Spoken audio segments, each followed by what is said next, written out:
¿Qué tal? Muy buenas tardes, bienvenidos a una emisión más de En Contexto.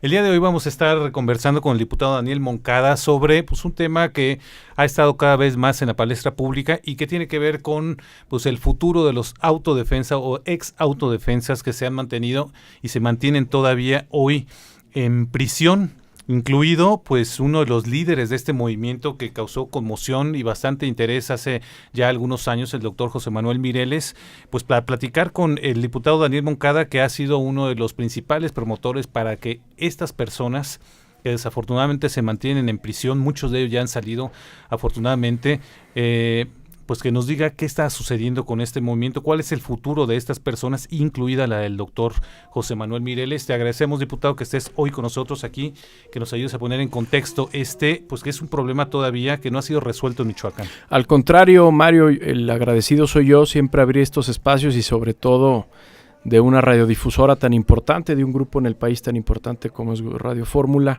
pues siempre nos motiva, y en particular hablar de este tema de los exautodefensas que hoy injustamente siguen encarcelados.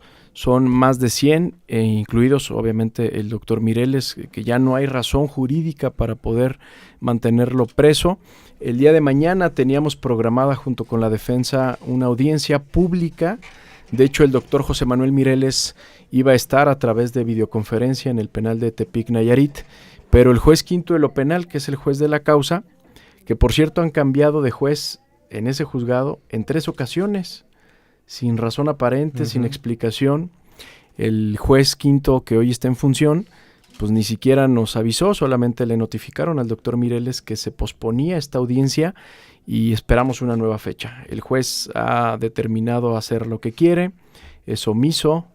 Luego los ciudadanos, y lo digo con mucho respeto, no evalúan bien o aprueban la labor de los legisladores, y creo que tienen razón, ni del Poder Ejecutivo Federal, ni estatal, ni municipal, pero a los jueces nadie los toca. Y así como... Hasta últimas fechas me parece que, la atención ciudadana se está poniendo atención a no solamente al actuar, sino a los motivos, a las fundamentaciones que dan para sus decisiones. Lo vimos ahora con el juez Porqui, que causó conmoción. Para allá iba, de esos jueces hay, yo creo que cientos en el país. ¿Crees que te tocaron le tocaron a los autodefensas? Son unos angelitos que andan ganando, un juez federal de 120, un magistrado federal 300,000 pesos mensuales, y en el caso del doctor Mireles creemos que es el mismo caso.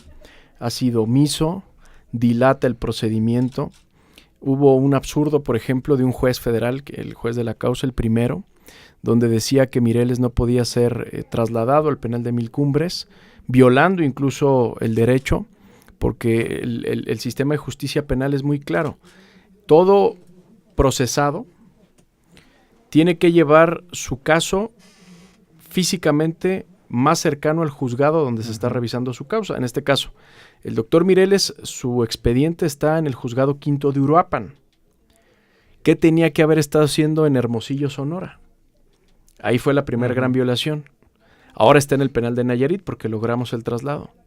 Pero este mismo juez fue el que se atrevió a decir hace unos meses ya que el doctor Mireles era un reo de alta peligrosidad, sin acreditar fehacientemente, como lo debe hacer un juez, quien administra la justicia y el derecho, por qué razón le consideraba un reo de alta peligrosidad. Inclusive, este mismo juez en algunas de sus resoluciones llegaba a decir que él no le alcanza el hecho de que el doctor Mireles y otros sean autodefensas, porque a él no le consta o no le constaba que Michoacán atravesara por un clima de violencia extrema, que por esa razón ellos no debían de andar armados, porque nuestra justificación jurídica, ¿cuál fue? ¿Cuáles son nuestros alegatos?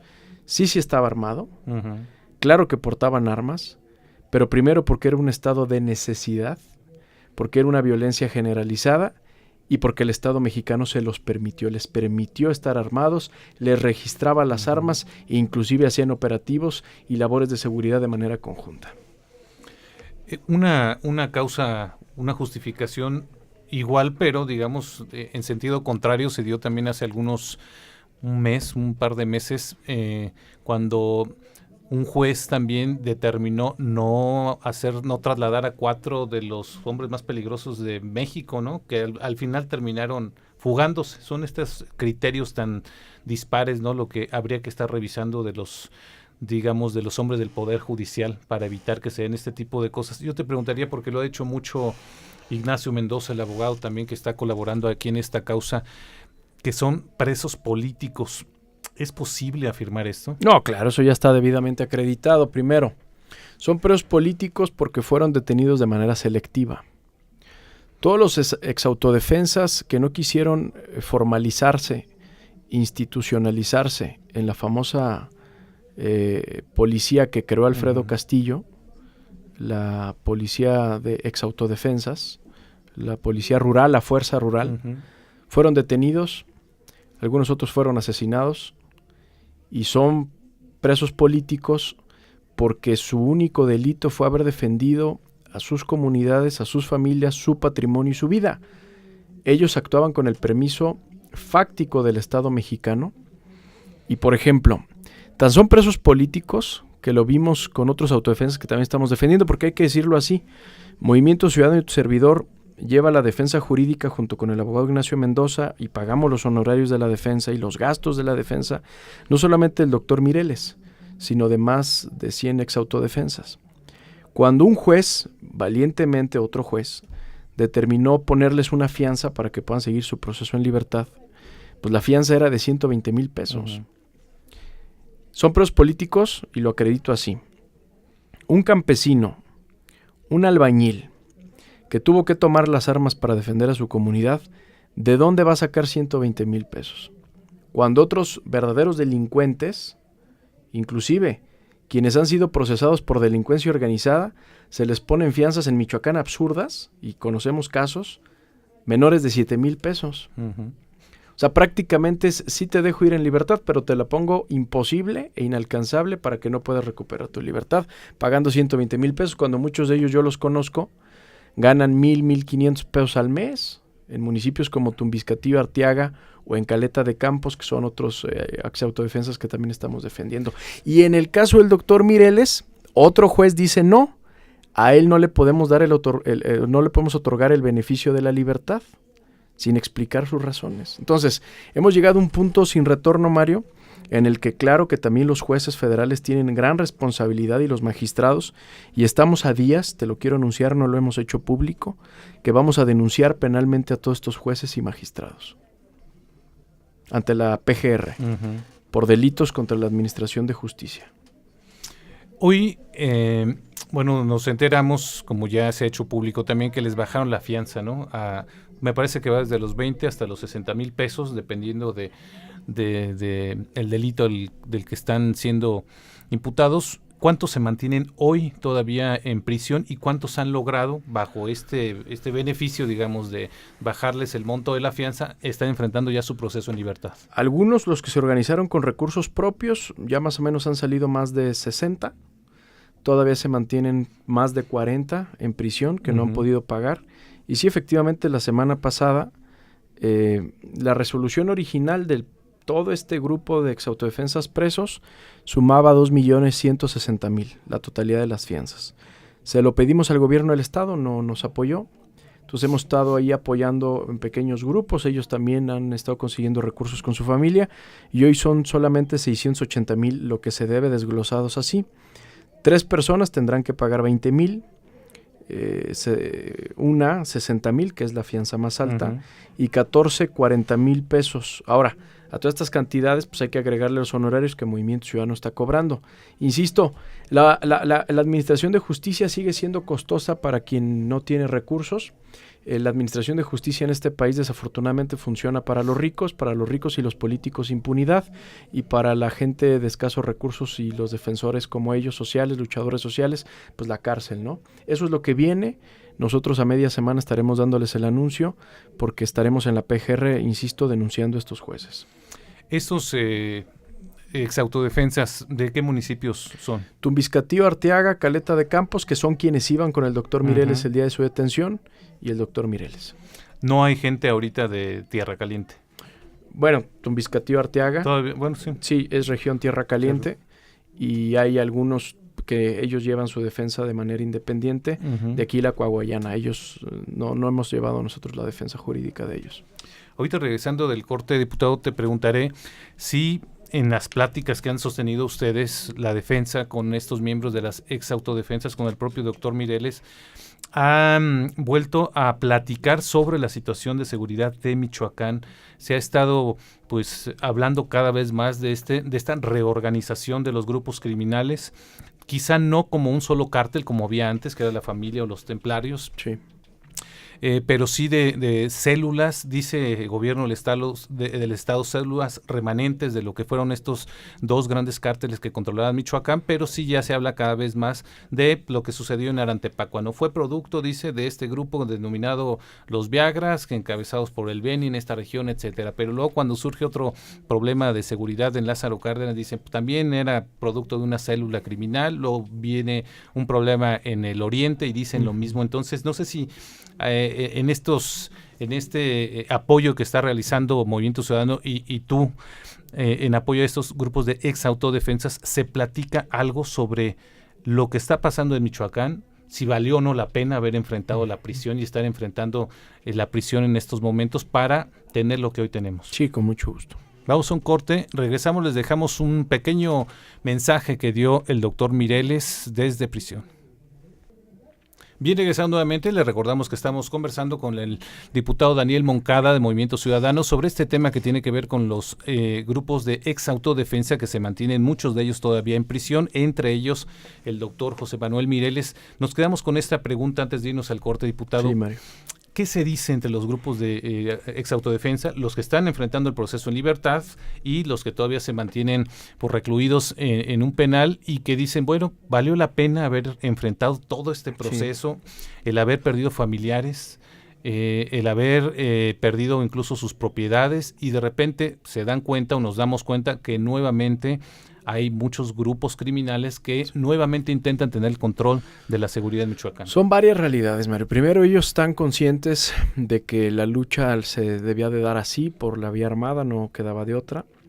Ante la falla y la quiebra del modelo de seguridad a nivel nacional y en el estado hace 15 años en Michoacán, orillaron a los ciudadanos de aquellas regiones a organizarse y desafiar a la delincuencia organizada.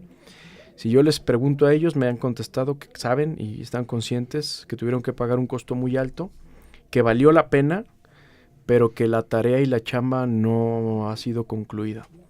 Que para que Michoacán tenga seguridad hace falta mucho trabajo, ya ellos no están dispuestos a hacerlo.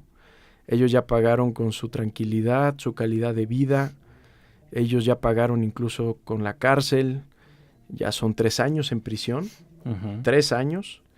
Y algunos hasta pagaron con la vida, ¿no? Por ejemplo, Hipólito Mora, el hijo de que Hipólito, estuve ¿no? con él el fin de semana, pues el tema de su hijo, ¿no? Entonces es gravísimo lo que ocurrió. ¿Tienes contacto con Hipólito? Sí, yo con Hipólito tengo comunicación permanente, estamos comunicándonos o mensajeándonos muy seguido. Estuvo aquí el sábado en un evento de Movimiento Ciudadano en la renovación de la dirigencia estatal.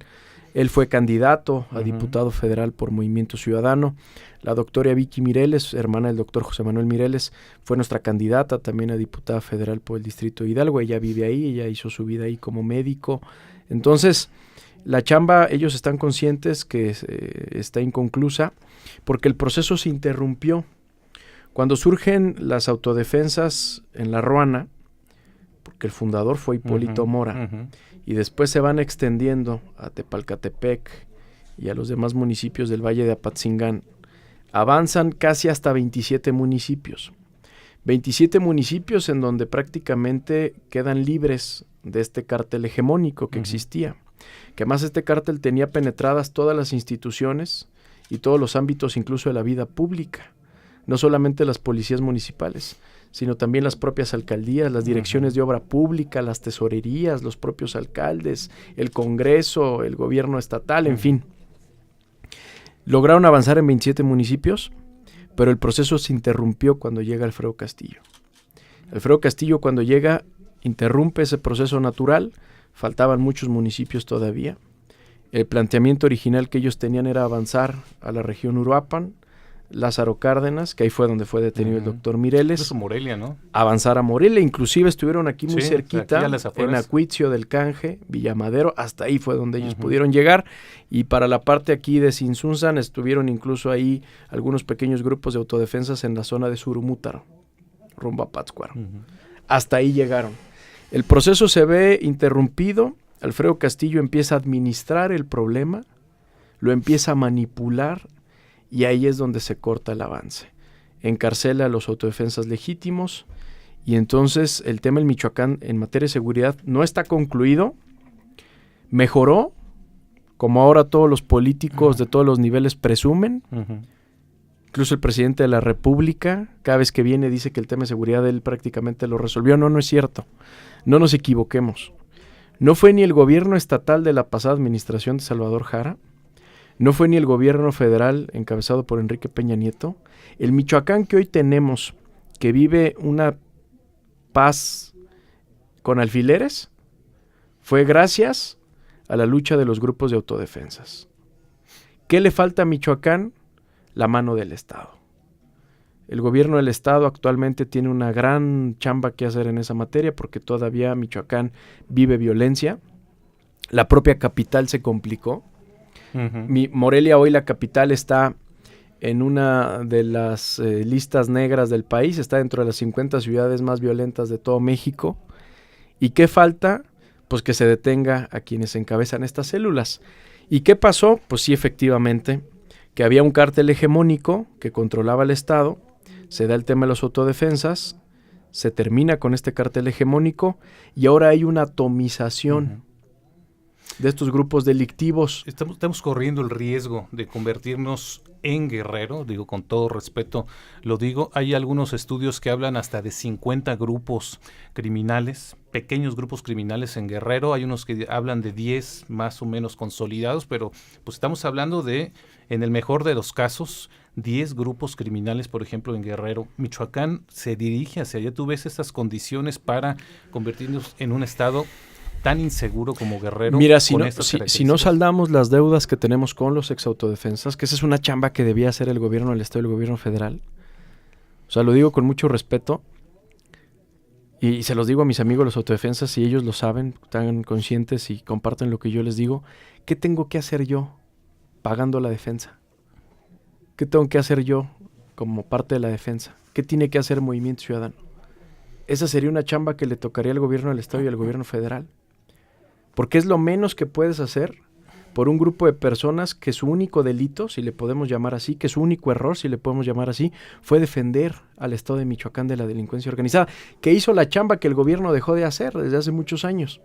Entonces, primero hay que saldar la deuda que tenemos con ellos. Luego, el problema de la violencia va a seguirse incrementando y va a seguir creciendo desafortunadamente en Michoacán mientras no tengamos esquemas de desarrollo en las comunidades y en las colonias en donde hoy hay mayor índice de violencia en el estado. La región Tierra Caliente y Costa, por ejemplo, la meseta purépecha. ¿Cómo va a haber células de la delincuencia organizada si la gente ahí prácticamente no tiene ni para comer, no tiene ni para lo más indispensable? Mientras el esquema de desarrollo social de los ayuntamientos, del gobierno del estado y de la federación siga siendo paternalista, de despensas, de láminas de cartón, de cobijas, de perdón que lo digan estos términos, de limosna pública, pues claro que va a seguir la violencia. Si tú cruzas el mapa, Mario, donde hay violencia con el mapa de la pobreza, checa perfectamente. Quienes somos o tenemos algún antecedente de Tierra Caliente sabemos que la gente allá no es que esté echada a perder, no es que sean malos por naturaleza, simple y sencillamente cultura, no hay una sola oportunidad para desarrollarte. Los jóvenes del Valle de Apatzingán y de la costa, desde hace muchísimos años, más de 30 años, no tienen a otra cosa que dedicarse. El único modelo de éxito en esa sociedad es quienes incursionan en las filas de la delincuencia organizada. Entonces el Estado, para no llegar a ese escenario como tú planteas, el de Guerrero u otros estados que también están muy complicados en el país, tiene que entrarle de manera directa a detener a quienes se encabezan, pero adicional a ello, no todos son policías, no todos son armas. Ese es un mito también. Tiene que entrar con esquemas de reactivación económica de esas zonas. Tú mencionabas ahorita pediste apoyo de gobierno del estado para obtener recursos para sacar a los exautodefensas que se encuentran. ¿Con quién platicaste? ¿Cómo fue este proceso? No, los autodefensas, el día que salimos, el día que les fuimos a dar la noticia aquí el Cerezo, todavía aquí cuando funcionaba de Morelia, hicieron una solicitud, un escrito dirigido al gobernador, gente muy humilde, eran más de 2 millones en aquel entonces de pesos, la suma de todos. Fui personalmente, lo entregué en Casa de Gobierno, lo planteé con gente cercana al gobernador, el gobernador estuvo en ese momento informado. Yo entiendo que Michoacán atraviesa por complicaciones financieras, pero nunca tuvimos respuesta. Los autodefensas Tumbiscatío y Arteaga nunca tuvieron respuesta de esa solicitud. Posterior a ello, nosotros seguimos pagando, y ahora con la noticia de la semana pasada, donde se les baja la fianza, pues también hicimos exactamente lo mismo, no hemos recibido ningún tipo de respuesta. Esa es la verdad. Siguen ahí y la idea es de que estos que se mantienen todavía en prisión puedan pues hacer, no sé, una vaquita, como se le llama, para que puedan salir en libertad. No, darte el anuncio que estuvo aquí con nosotros el sábado pasado nuestro dirigente nacional, Dante Delgado, y anunció, ahí había 2 autodefensas de Tumbiscatío, el doctor Cuevas, que fue quien los encabezó, el médico del pueblo, imagínense que tuvo que dejar la bata por las armas. Anunciamos que Movimiento Ciudadano esta misma semana va a destinar una bolsa de 500,000 pesos para liberar estos exautodefensas. A los que faltan y que a los todos que se faltan. enfrenten su proceso en libertad. Nosotros lo vamos a hacer. Un proceso que se ve todavía lejos de tener una solución ya final. Lejos porque los jueces no quieren, o porque alguien les está apretando para que no quieran. ¿Cuál es el único delito que se les imputa? Originalmente eran 3. Narcotráfico, que eso es un absurdo. Una bolsita ahí que les encontraron, ¿no? O les sembraron. Ajá. En el caso del doctor Mireles estamos segurísimos porque así todavía lo sí, acreditamos. Era primero narcotráfico, lo logramos tumbar, no se acreditó. Delincuencia organizada, pues no se acreditó. Porque él no trabajaba para ninguna célula ni ningún cártel delictivo. El único delito que hoy pesa sobre el doctor Mireles y más de 100 exautodefensas es el de portación de armas de uso exclusivo del ejército. Nosotros que hemos acreditado... Armas que habían sido autorizadas por... Armas que fueron registradas por la Secretaría de la Defensa Nacional. Ahí tenemos los registros, ya los exhibimos en el juzgado. Luego hay quien me dice, oigan, pues es que a lo mejor les ha faltado contratar a mejores abogados. No, señores, nosotros hemos aportado todas las pruebas que tenemos a nuestro alcance, testimonios, videos, testigos claves como Hipólito Mora, donde dice, sí, a nosotros el gobierno federal y el gobierno del estado en ese entonces nos permitía aportar armas, inclusive las registramos, y en base a eso nos sentábamos a deliberar con el propio gobierno federal para informarle el avance que íbamos teniendo. Entonces, lo que nosotros decimos es, ¿cómo le imputas un delito a alguien que tenía el permiso del gobierno federal? Ah, dice el juez, es que en este país nadie está facultado, ni el presidente de la República, para otorgar ese tipo de permiso. Ah, bueno, entonces no castigues al doctor Mireles. Entonces castiga a quienes les dieron ese permiso, que en aquel entonces, insisto, fue el presidente de la República, el secretario de la Defensa Nacional y el secretario de Seguridad Pública Federal. Entonces castígalos a ellos, porque ellos fueron quienes dieron ese permiso que efectivamente violaba la ley de armas a nivel federal. Ese es el único delito que hoy hay. Y bueno, finalmente te diría, para concluir esto, es un tema que se resolverá solo hasta que salga Enrique Peña Nieto de la presidencia de la República, y no por el presidente en sí, sino pues porque todo el mundo sabemos que Alfredo Castillo, hoy de titular de la CONADE, es cuando menos muy cercano de él, ¿no? Esperamos que no, ya avanzamos con otros exautodefensas. El doctor Mireles cumple en muy pocos días 3 años de encierro injusto. No es el enemigo del Estado mexicano. Él nunca se levantó en armas ni desafió al Estado mexicano ni a las instituciones. No sé en ese momento qué pasó, cuál fue el lazo que se rompió, pero sí hacerle entender al gobierno federal que el doctor Mireles ya está muy enfermo, está muy cansado, anímicamente no es el mismo, el que de pronto todos tenemos en el imaginario. Ya él lo único que haría recuperando su libertad sería recuperar su vida, su estabilidad física, emocional. Se tiene que someter a varios tratamientos médicos. Ya no hay razón para tenerlo ahí.